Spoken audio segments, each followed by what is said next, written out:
Hello, welcome to Oxford Heirlooms. Okay, so I am starting the Pretty in Pink, project number 10, and I've got my pattern pieces cut out. I've got my back, I've got my neckband, I've got the front of the gown, and I've got the sleeves.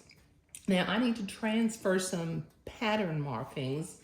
The first one I'm going to transfer is up at the center back of the bishop or the garment of the back. I'm going to make a mark on the center back. That way, when I start smocking, I can start at the center back and work my way around. I need to mark the fold line for the front of the garment. Make that mark.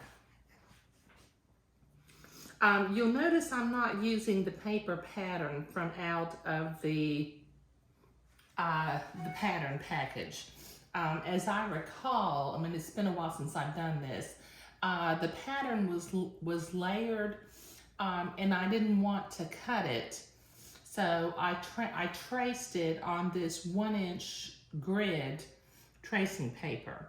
Now I'm gonna make a little mark where the buttonholes are going to be. I've got little tiny holes that I cut in my pattern piece so that I could mark these buttonholes. And then I'm also going to mark where the smocking needs to end. Let me see if I've got that. Yeah, I've got that marked. Okay, there we go. Okay, now the next thing I need to do, this pattern has a definite front and back. So on, I need to create mirror image sleeves. So I'm going to mark back on both the sleeves. Oh, I need to iron these before I start sewing them. The fabric was folded a little bit. Okay, now before I start putting this together, I need to run some pleating threads through the sleeve of the garment because I want to pleat them before I pleat the neck. But before I can run it through the pleater, I need to attach some 1/2-inch lace to the bottom of the sleeve, and then I'll pleat the sleeves. And then I'll sew each of the arm seams and then I'll pleat. But this will take me a minute to get this done. Okay, so I've got the lace zigzagged onto one sleeve. Spelled out the word back. I had forgotten and only put a B because the letter B is symmetrical and I need to make sure that I'm keeping my right sides and my back sides together. Now I'm going to be using my specialty scissors. I started clipping this and then I thought, well, maybe I need to include a little bit, but these specialty scissors, you know, are invaluable for cutting or trimming away fabric away from lace. But this will take me a minute to get this done. But what I'll do is, these are made by Havel, and I will put a link down below. So if you don't have any specialty scissors, you can get yourself a pair. Okay, so I finished trimming the fabric away from behind the lace.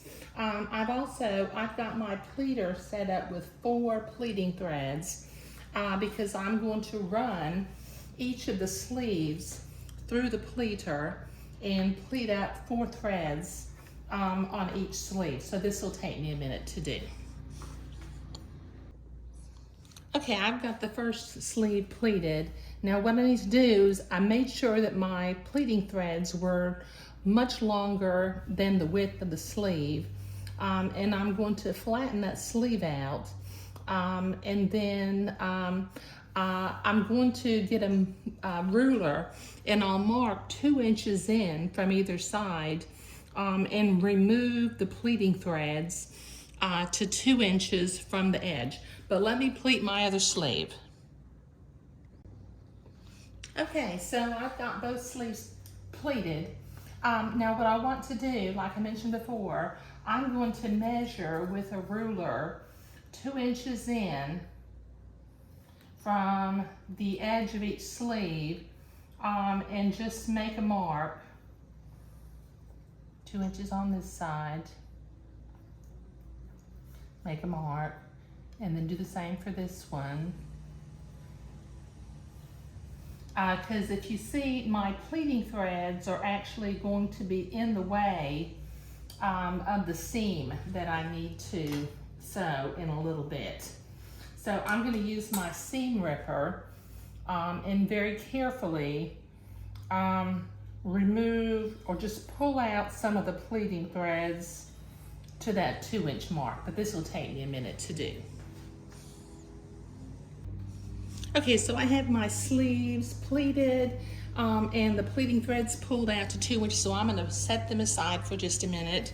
Now, before I begin to sew the pieces together so that I can pleat up along the neckline, I need to finish off the 2 front edges of my 2 front pieces. So I'm going to take the pins out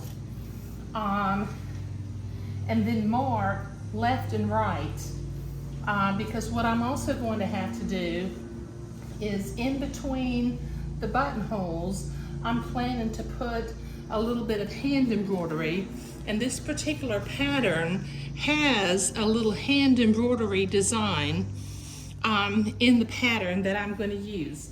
I mentioned, I think in the first video, I'm basically following the children's corner pattern exactly, and making my debut like the picture on the front of the pattern.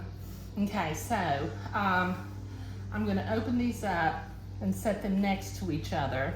Now I've got the buttonholes marked on the left side, so I'm going to just go ahead and write the word left and right. Okay, so that I can make sure that I'm gonna fold this down about 1/4 of an inch, and then do about a 1/8 of an inch hem along here. So this will take me a minute to do. Okay, so I have finished off the edge of the front of the garment, and that will be folded to the back side. Now, like I mentioned, there is a sweet little embroidery design included in this pattern, and I'm going to use my friction erasable pen and line this design up in between each of the 7 buttonholes and trace it off, and then I'll use a tiny embroidery hoop to embroider that. I'm going to be doing the embroidery before I sew the garment together and pleat the neckline. So I'm just going to mark where the 3 little French knots go, and then mark where the little leaves go on each one. So this will take me a minute to get all 6 of these done. Since I have 7 buttonholes, there are 6 in betweens. Okay, so I've got the little embroidery design sketched with my erasable pen in between each of the 7 buttonholes. I did not do it below the last buttonhole because that's actually where the hem is going to be. Now I've got a real tiny springform embroidery hoop, and those tiny embroidery hoops are hard to find. I will put a link down below for the one that I ordered. It came in a set of, I think, 3 little embroidery hoops. I'm not sure you can find it by itself, but I'm going to be doing my French knots in my medium pink 3326 and my little leaves in my light green 369. But I'll be embroidering for a while, and then we'll get back to sewing the the sleeves and the front and back of the garment together so that we can pleat it.